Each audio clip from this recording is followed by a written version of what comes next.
kedua alat optik ini sering digunakan, misalnya pada kaca, pembesar lampu mobil, teleskop, dan alat kesehatan. Pada presentasi ini, kami akan membahas pengertian, sifat, bayangan, cara kerja, serta contoh penerapan lensa cembung dan cermin cembung dalam kehidupan sehari-hari. Semoga presentasi kami dapat menambah pemahaman teman-teman semua. Selamat menyimak materi yang akan disampaikan oleh Winda. Baik, lensa cembung dan cermin cekung. Yang pertama itu yaitu tujuan percobaan. Setelah melakukan kegiatan dalam percobaan ini, diharapkan Anda dapat yang pertama menentukan jarak titik api atau F lensa cembung, dua menentukan kekuatan lensa cembung, P menentukan jarak titik api, E cermin cekung. Alat dan bahannya yaitu yang pertama meja optik lengkap, yang kedua lensa cembung, yang ketiga cermin cembung, yang keempat layar, yang kelima sumber cahaya lilin atau lampu. Baik, langsung saja ke prosedur percobaan lensa cembung dan cermin cekung. A. Susunan lensa pada dudukannya dan letakkan di antara layar dan sumber cahaya.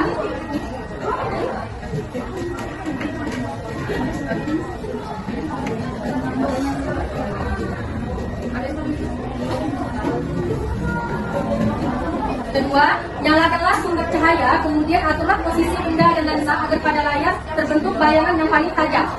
Untuk lensa ini, lampu ini kami menggunakan lampu senter tadi karena ini susah ditemukan bayangan.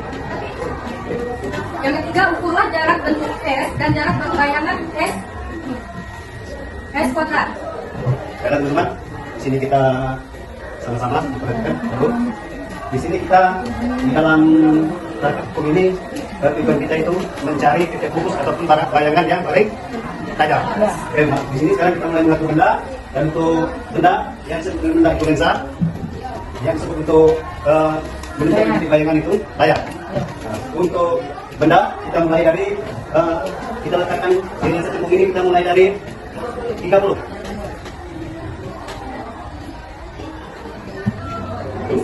Dari sini kita lihat apakah sudah tajam belum? Yang dimaksud dengan tajam itu berbentuk bulat sempurna. Nah, apakah belum? Maka kita sekarang kita geser untuk mencari bayangan yang pas. Kita geser. Ini sudah terlihat sempurna atau belum? Sempurna. Nah, jadi kita lihat di sini ada mistar. Untuk mistar di sini kita lihat di sini untuk benda dan di seluruh kanan kami itu yang tidak bayangan. Dan sekarang kita lihat karena di mistar untuk titik benda tadi kita lihat itu di angka 30, dan untuk bayangan kita sama-sama setelah kita geser kita lihat di angka berapa mendapat bayangan yang sempurna. Di sini terlihat di angka 15. Tulis untuk yang pertama 1. Kalau bayangan itu lebih 15. Dan di sini untuk percobaan ini disuruh melakukan berulang-ulang kali. Di sini kita lakukan sampai 5 kali. Ini jarak benda itu dimulai dari 30, sekarang kita mulai dari 25. Jarak benda kita geser ke 25. 5. Dan di sini kita lihat apakah sempurna bentuk bayangan? Belum. Kita geser layar sampai dia membentuk bayangan yang sempurna ataupun paling tajam. Geser, kita lihat ya sama-sama.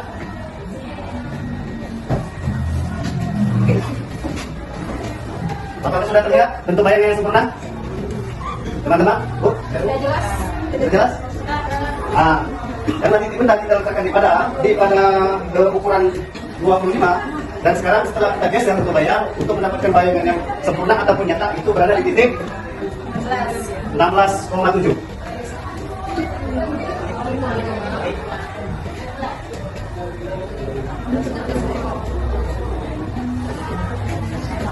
Dan untuk selanjutnya kita lakukan percobaan lagi. Jarak benda ini kita atur di angka 20. Dan kita lihat apakah masih sama di 16,7 tadi, dia masih sempurna atau belum untuk bayangan? Belum. Baiklah kita geser sekarang.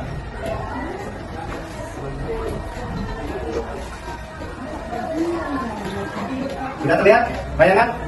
Sempurna dan nyata? Nah, sekarang kita lihat di angka berapa bayangan untuk di ukuran titik benda 20. Sama 20. Nah, untuk bayangan itu ada di angka 20, berarti sama dia. Untuk mendapatkan bayangan yang kita dapat jarak benda 20, dia tetap di 20. Oke, untuk selanjutnya ini. Oke, terakhir.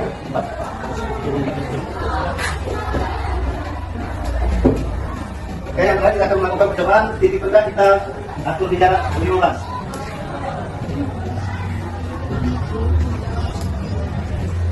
Apakah terlihat untuk bayangan atas di angka 20? Bulat sempurna belum kan? Jadi sekarang kita geser yang keberapa yang akan mendapatkan bayangan yang nyata. Tuh. Kita perhatikan apakah terlihat jelas sempurna untuk bayangan? Nanti kita lihat yang angka berapa untuk bayangan. Untuk bayangan itu di angka 30. Baiklah, itu untuk ke lensa cukup. Sekarang kita ganti untuk benda yaitu lensa cukup. Cermin cukup.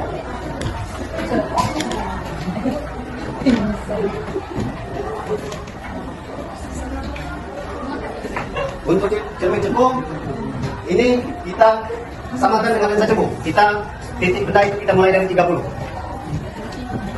30.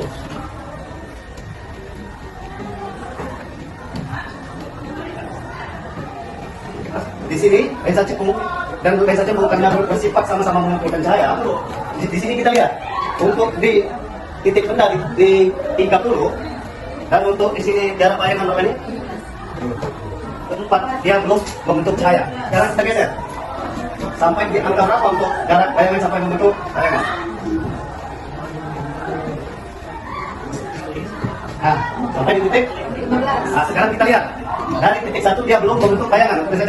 Setelah digeser sampai ke titik 15 dia baru membentukkan cahaya ataupun bayangan. Nah, itu untuk kita dulu 15. Sekarang kita lakukan ke cermin cukup. Apa namanya? 22. Selanjutnya 25.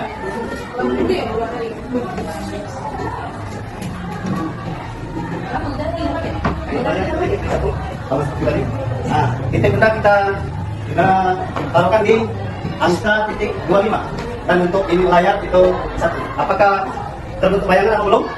Belum. Sekarang kita geser layar sampai ke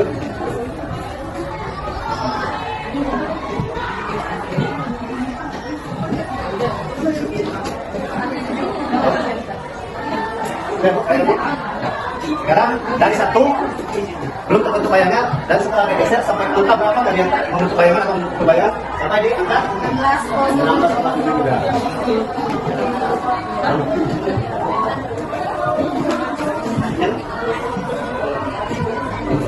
Kita buka ke 20. Untuk layar tadi di sekarang belum terlihat bayangan. Sekarang kita geser layar sampai di angka berapa dari yang membentuk bayangan.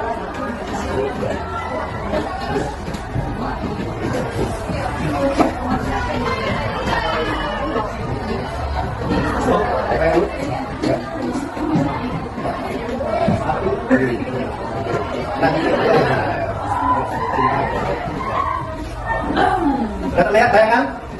Sudah terkumpul kan? Nah, jadi untuk di jarak benda 20 untuk digeser dan untuk jarak bayangan dia di 20. Selanjutnya kita coba lagi ke 15. Jarak benda kita lihat di titik dikasih di jarak benda 15. Dan ini layar kita lihat belum ada bentuk bayangan. Sekarang kita geser lagi layar sampai jam berapa dari bentuk bayangan.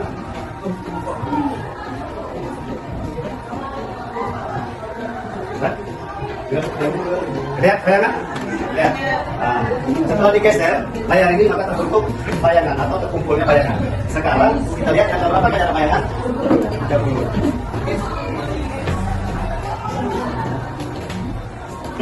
Baiklah, kesimpulannya, kenapa hasil ini sama antara lensa cekung dan cermin cekung? Karena sifat cermin cekung dan lensa cekung ini tujuannya itu sama-sama mengumpulkan cahaya yang nyata.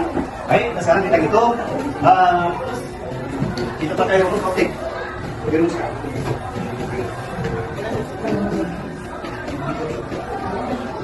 Untuk rumus lensa cekung dan lensa cekung, di sini kita pakai rumus 1F sama dengan 1/S ditambah 1/S kuadrat. Nah, sekarang disitu pertanyaan menentukan titik fokus kan? F itu berarti titik fokus. Sekarang itu kita mencari titik fokus. Untuk rumus titik fokus, kita akan menggunakan F sama dengan S kali S 1 S ditambah S plus 1. Sekarang kita tentukan, karena di sini jarak benda dan bayangan sudah kita temukan. Sekarang kita masukkan S adalah jarak benda, jadi 30. Dan untuk jarak bayangan di sini kita tahu itu 15 dikali 15 sama di sini kita lihat juga jarak bayangan 30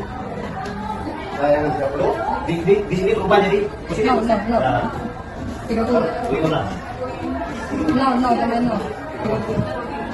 Nah, sekarang kita tekankan 30 kali 15 sama dengan 450. Lagi 30 tambah 15 sama dengan 40. Jadi kan 5. 450 bagi 45 berarti 10 cm untuk sini. Ini untuk karena di sini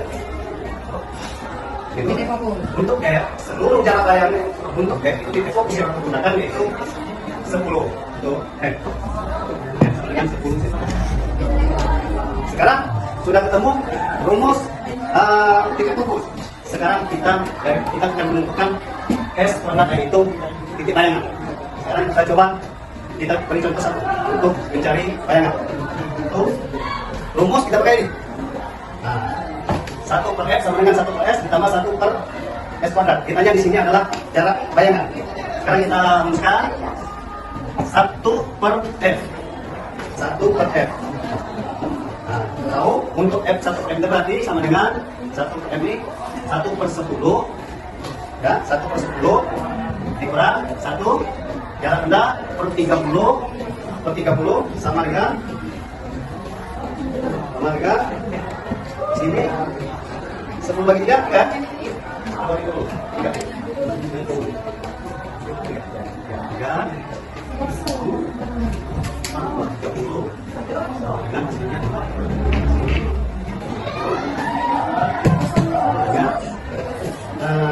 S bayangan sama dengan 30 dibagi 2 maka ketemunya 15. Dan begitu pun untuk yang selanjutnya. Itu cukup, begini. Yang kita lihat. Untuk kelompok yang lain? Cukup. Jalan itu sama? Jalan sama. Karena rumus sama. Jalan ini untuk menjadi fokus kita pakai rumus ini. Karena kita sudah tahu antara jarak bayangan dan jarak benda, maka kita akan menentukan rumus ini. Setelah untuk kita menentukan jarak bayangan, karena di sini jarak benda kita 30. Dari mana kita mendapatkan jarak bayangan ini? Sesuai dengan ukuran, kalau dirumuskan kita pakai rumus ini. Akan ketemu. Mana yang lain? Untuk lensa cembung sama, karena sifat kedua lensa ini sama-sama mengumpulkan cahaya yang nyata. Tergantung kita meletakkan titik benda. Kalau kita meletakkan titik benda yang pas, maka hasilnya akan natural. Sama? Iya sama. Sama.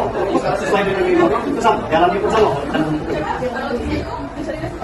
Bisa sama kan hasilnya sama. Iya. Kalau kita menentukan titik sama. Kalau kita menentukan bayangan, kalau kita pakai rumus, kita pakai rumus ini sama. Yang lain ada yang ditanyakan untuk kelompok ini? Ada yang mau pertanyaan ya? Ya. Sudah praktek semua.